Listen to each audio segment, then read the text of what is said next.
This week we're looking at repair, and you can be as arty as you like, or you can just be practical.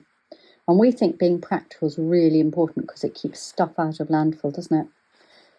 It teaches you to do things like mend simple holes, like that, which could be mended and almost invisible. Keeps the jumper back in wear.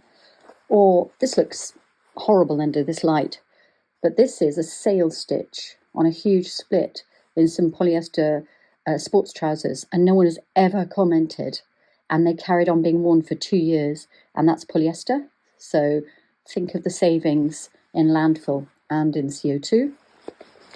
You can learn how to patch, as all it is running stitch, and patch behind another running stitch.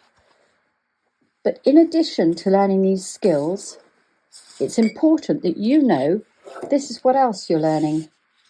You're learning problem solving, because each fabric is different and you have to think, how am I going to fix this?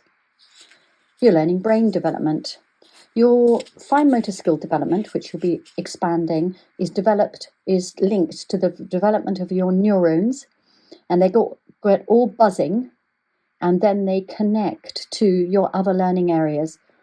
And it's very good for your future, whatever you do. You're developing coordination, concentration, self-reliance, because after all, you can do something and you can teach others. And pride. Pride in what you do.